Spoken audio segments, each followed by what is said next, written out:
最近中共政坛真的可以说是风声鹤唳、山雨欲来。不仅中共内部传出一份据说是第11号文件，疑似对习近平进行盖棺定论，广西高官集体落马，震动整个官场。就连上海滩都出现了敏感的歌谣流传，甚至还传出玉佛寺挖出神秘石碑，疑似预言习近平的身世与命运。这些消息有的听来惊悚，有的还带点灵异色彩，但放在当前中共高层紧绷的气氛里，一点都不觉得奇怪。你好，这里是希望世界要闻透视，我是杨正。今天我们就来一起梳理这些反常现象背后透出的风暴征兆。新闻看点主持人李牧阳最近在节目中爆料，他收到一份朋友转来的绝密文件，据称这份文件出自中共中央办公厅，被标注为第11号文件。这份文件虽然没有点名道姓，但里头措辞之尖锐，毫不掩饰地批判个人崇拜、定于一尊的作风。这些词一看就让人联想到谁？当然是习近平。李牧阳进一步分析，从文件内容来看，对象几乎明摆着是习近平。文件不仅批评其独裁风格，甚至还否定了他整体的治国路线。这份文件就像是一份盖棺定论的政治档案，等于是中共内部自己在清算习近平的执政成绩。那么这代表什么？如果这份文件属实，那等于说习近平的政策正在被推翻，甚至他本人的权力地位也岌岌可危。还不仅如此，近来出现多个事件都将矛头指向习近平。5月17号，有网友在海外社交平台 X 爆料，上海玉佛寺在清理后院时，意外挖出一块明清时代的石碑，而碑文内容被网友解读为疑似描述习近平的身世与命运。碑文写道：“双羽百鸟食回人，老爹造反而摘果，潜入大内深宫处，杀君灭臣登龙座。称王只宜在秦州，生死长安而地分。”这段话如果对照历史与现状，令人寒毛直竖。双羽百鸟被解释为习性的由来，石回人暗示其家族可能源自清代回族领袖白彦虎。潜入大内杀君登座，对照的是太子习近平的崛起过程，而生死长安地分的句子更像是一种政治预言，暗示他的结局不会善终。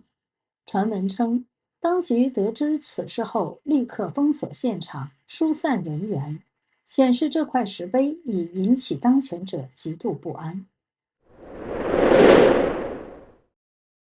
在 X 上还有网友爆料说，他朋友5·1到上海外滩旅游时，亲耳听到有孩童当街唱一首敏感歌谣，歌词如下：墙高高锁国门，东边风西边云，铜墙铁壁困万民，孤影作弓无人闻。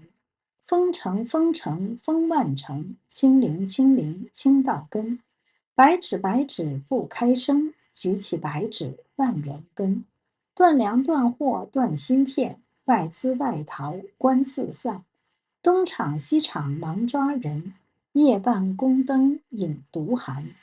高墙高墙千万重，皇帝自封红太阳。墙外风吹草又生，墙内只剩地自叹。浦江潮起不复还，海上之城自立安。南北四散其纷乱，神州裂处照已现。风来了雨来了，纸落了墙塌了。人心尽失国将亡，末代帝王梦黄粱。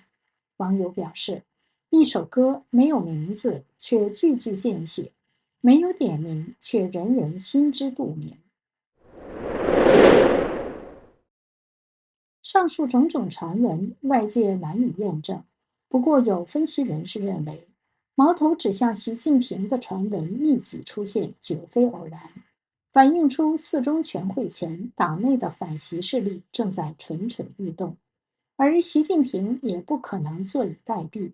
近日，中共官员接连落马，就被认为是习近平的反击。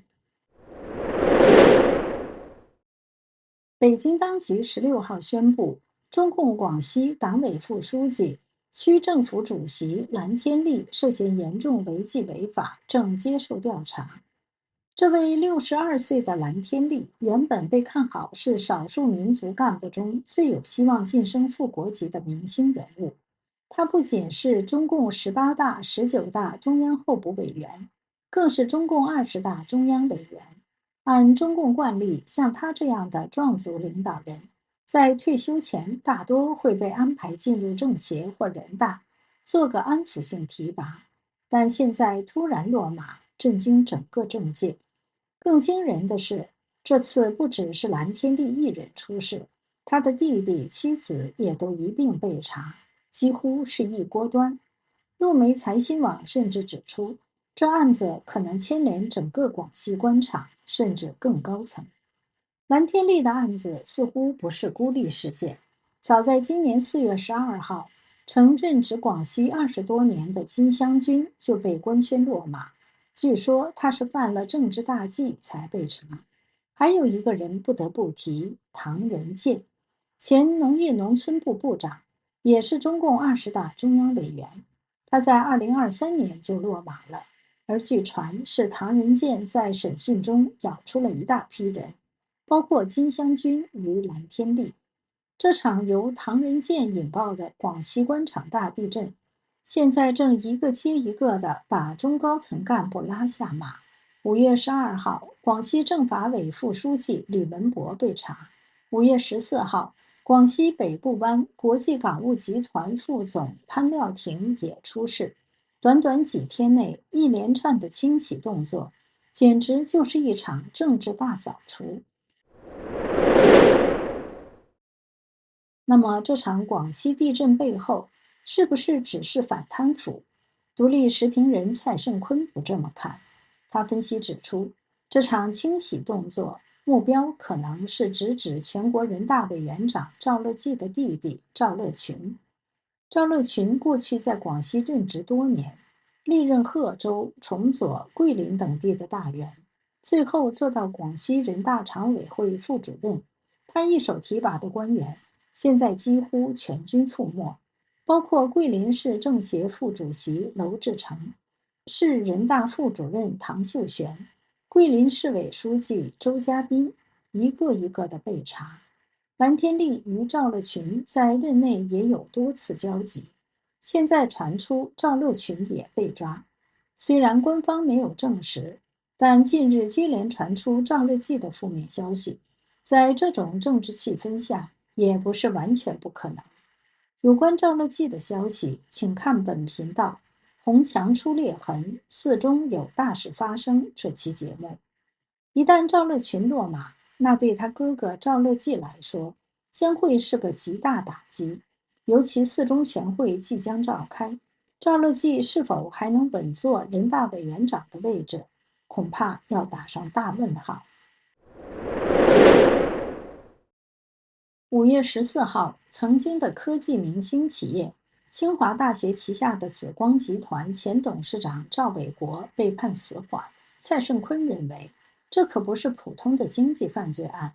长年以来，清华就是中共高层干部的重要出身地，很多党和国家领导人都是清华背景，这使得紫光成为权力与利益输送的重要平台。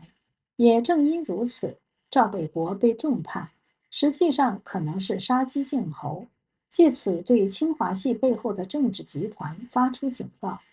旅居海外的内蒙古前官员杜文5月15号在其自媒体节目中表示，赵伟国是胡锦涛之子胡海峰的嫡系。赵伟国被判死缓，是习近平有计划地排除胡系人马。不过，时评人张天亮博士对此则持保留态度。张天亮分析，胡锦涛在中共20大闭幕式上被强行架走，说明胡锦涛完全没有了抵抗能力，对习近平不构成任何威胁。胡锦涛也早已没有了派系。张天亮认为，习近平这种一锅端式的反腐，一方面是要挖出更多的钱填补国库的空虚，另一方面是通过反腐的方式立威，主要的目的还是为了在中共21大上连任。您对此是怎么看的？欢迎在评论区留言讨论。台湾陆委会主任邱垂正日前接受网络节目《中午来开会》专访时表示，在中国反贪打腐力道仍然没有改变，还是很强。不过越反贪打腐，怎么会越贪呢？